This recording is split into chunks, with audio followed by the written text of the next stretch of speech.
So the Daily Mail has gotten its hands on Harry's book, Spare. What's been your overall impression and your biggest takeaway? Honestly, my biggest takeaway from the book is just how aggressively Harry has gone after almost every member of his family. There really is nobody spared in his book, excuse the pun.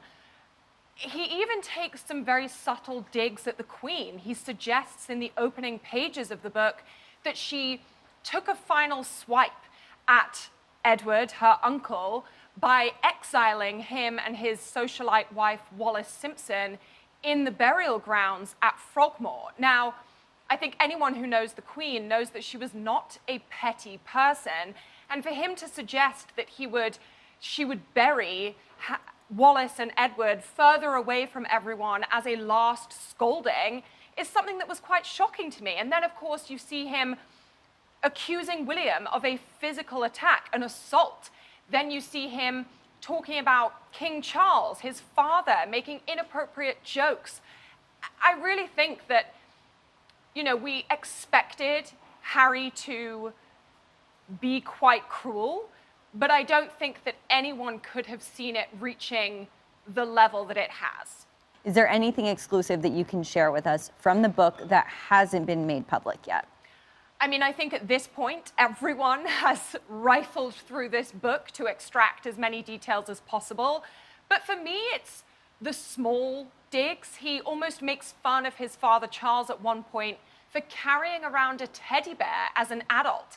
He refers to the fact that Charles had a very difficult time at his school, Gordonston, that he was bullied, and that this teddy bear became a source of comfort to him. But he then says that as an adult, Charles was still accompanied by this teddy bear everywhere he went, and that Harry saw the toy as an indication of how lonely Charles had been as a child.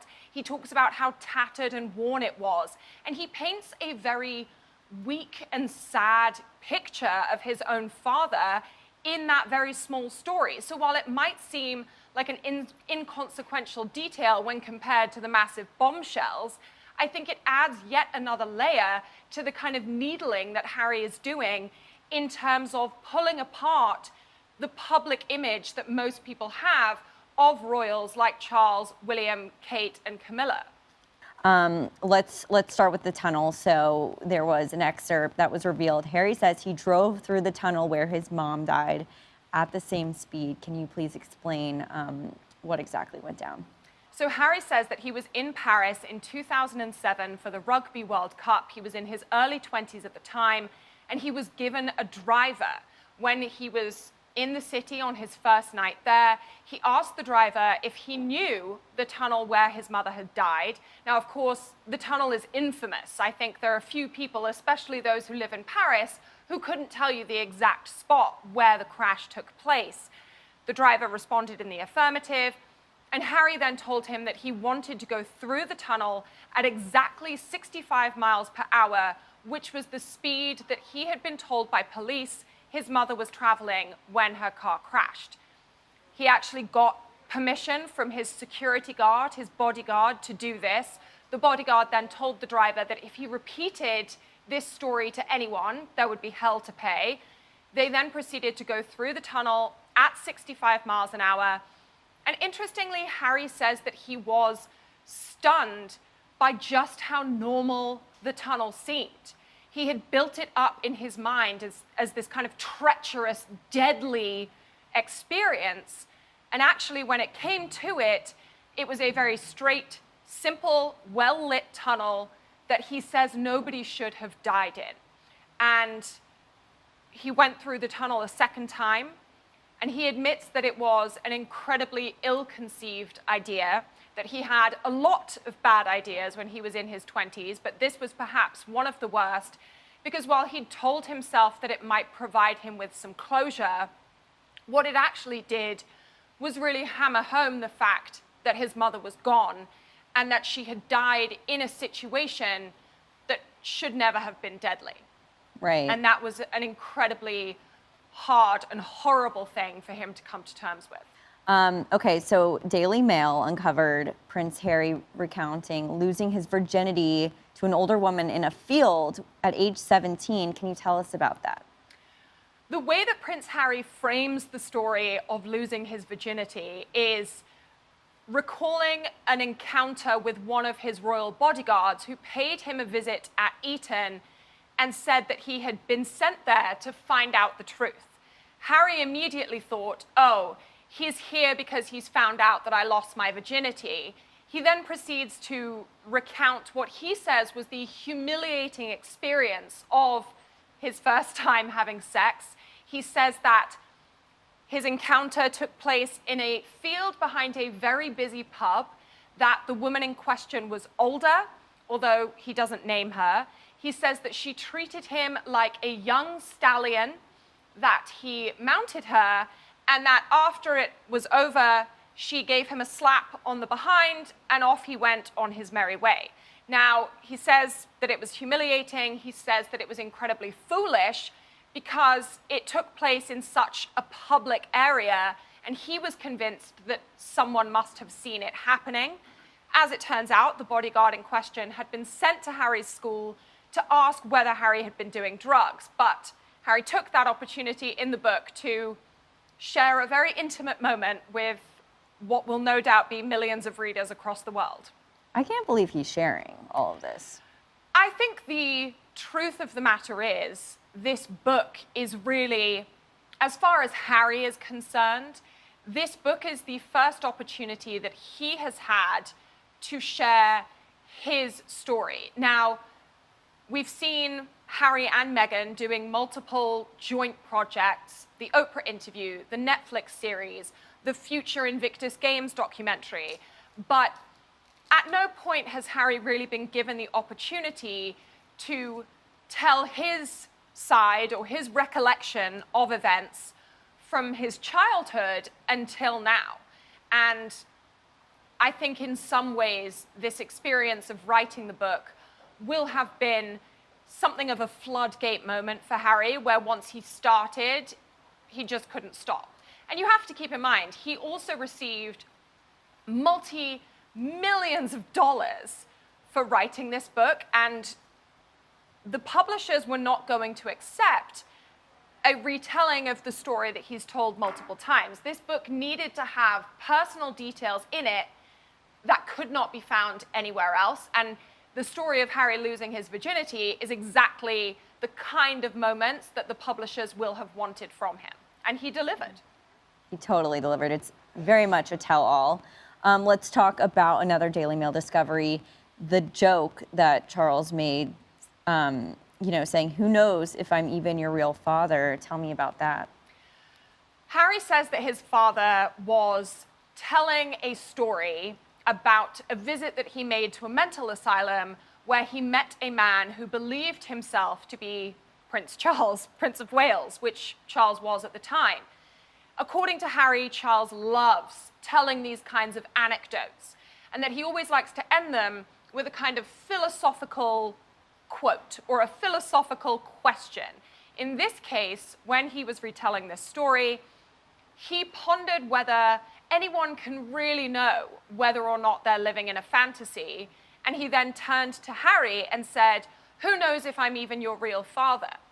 Now, had he said this in another circumstance, it might have been considered an offhand comment, something that was slightly funny. However, Harry says that at the time this joke was made, rumors were circulating quite significantly that Harry's real father was in fact Major James Hewitt, whom Diana had had a 5-year affair with. And Harry says or suggests that Charles understood this context, and therefore the joke was made in very poor taste. And Harry suggests that it was made as something of a dig both to him and his mother. Let's talk about the new details on the feud between Meghan and Kate. Harry says Kate had baby brain. Can you explain the context of that, what happened, and why Meghan allegedly said that?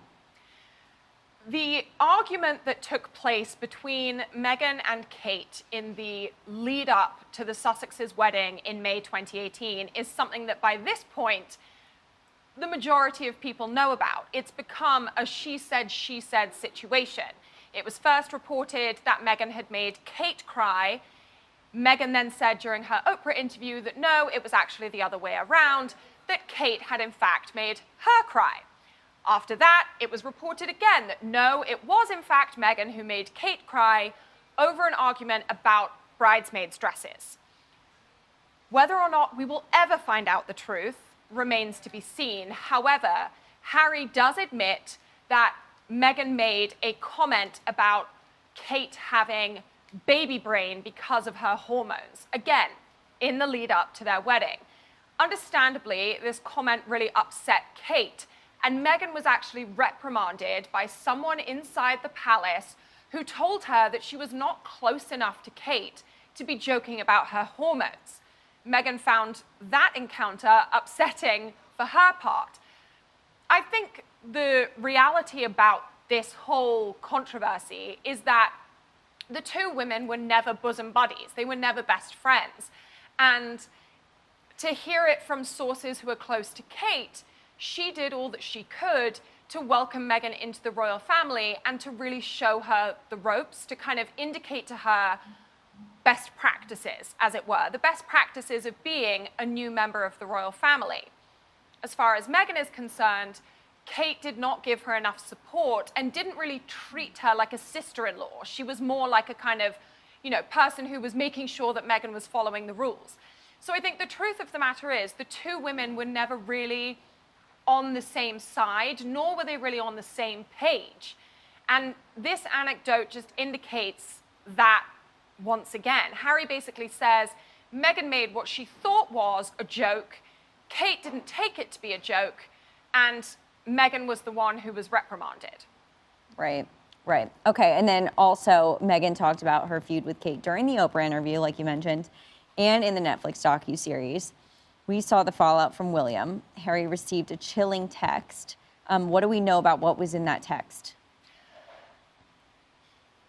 In truth, I think that had that text included anything particularly incendiary or rude or mean, it would have been included in the Netflix documentary, because the reality is, if the text had been horrible or, in any way offensive, it would have backed up Harry and Meghan's narrative that William was on the attack. Harry has accused William of screaming and shouting at him during their Sandringham meeting after Megxit. In his book, he actually accuses William of physically attacking him during an argument in 2019. So, to my mind, what was in that text was nothing inflammatory. It was likely a very simple text that William sent after the Oprah interview asking Harry if they could have a private conversation. I don't believe that that private conversation ever took place, certainly not in the interim after the Oprah interview, because the reality is William and Charles were incredibly concerned that anything that was said in private would eventually end up in the public space. And that's actually exactly what has happened. In the opening pages of his book, Harry recounts a conversation that he had with Charles and William shortly before Prince Philip's funeral, and he lays bare the details of that chat, which I have no doubt William and Charles had assumed would be private. Well, when you're dealing with someone who has a memoir deal, a Netflix documentary deal, it's very hard to know what will and won't be included. And at this point, now that we've seen the memoir, we know that nothing will go untold. And that's an incredibly scary thing for two members of a family who are trying to have a conversation behind closed doors with another family member. Right. So do we know at this point how the King, William, and Kate must be feeling about all these attacks from this book and also the Netflix docuseries? Hugely mixed emotions. I think anyone who has seen their name dragged through the mud by a family member in such a public forum couldn't help but feel huge amounts of hurt, betrayal, but also anger, especially because, of all people, Harry is very much aware that senior members of the royal family are bound by certain rules that prevent them from acknowledging attacks like this. Only on very, very rare occasions will the palace comment on allegations, accusations, rumors, and so on. And even when they do comment, it is a very short one-line response. When William, for example, said, "We are very much not a racist family." When Buckingham Palace issued a statement about the Oprah interview saying that recollections may vary. At no point has anyone inside the palace walls been given the opportunity to defend themselves, and Harry knows this. In one of his TV interviews to publicize the book, he parrots the fact that the royal family's motto is never complain, never explain. So he knows that their hands are tied and that there is very little that they can do to defend themselves. So he is effectively shouting attacks at his brother, at Kate, at Charles, at Camilla, all of whom have metaphorical tape over their mouths. And that is the written version of kicking someone when they are down. After all of these bombshell claims, do you think that Meghan and Harry have just totally ruined their relationship with the royal family? Is there any way they could ever come back from all of this? You know, I think the relationship between the Sussexes and the royal family was destroyed long before the book was released. I think that Meghan and Harry had reached a point of no return months ago. I think the book is just yet more evidence of why they can never be welcomed back into the royal family. What has been proven by the Sussexes time and time again is that there is no end point. We had the Oprah interview, which was, if you are going to look at it very kindly, their opportunity to tell their story. However, if you're going to look at it with a very cynical eye, when they received what is estimated to be a $100 million Netflix deal, they were happy to once again share their side of the story because they were making money. Same with Harry's book. He received a very handsome publishing deal, millions upon millions of dollars, that paid for all of the information that you are going to read in its pages. As we understand it, Meghan is going to follow suit and publish her own book, which will no doubt rehash many of the accusations and allegations that we've already heard, and who knows, it may well include further bombshells.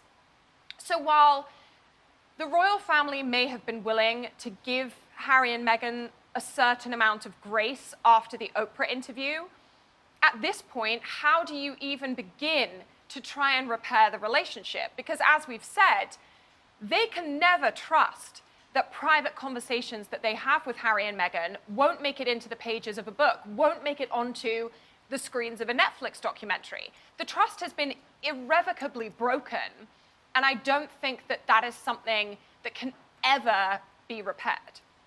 Unfortunately, as long as Harry and Meghan are given a forum to launch grenades across the ocean, they will continue to do so. And I think the ironic thing here is that, on the one hand, they are lamenting the fact that they weren't afforded privacy and that they were criticized in the public eye, and here they are doing the exact same thing to a level that could never be attained by anyone in the public, apparently without any consequence whatsoever.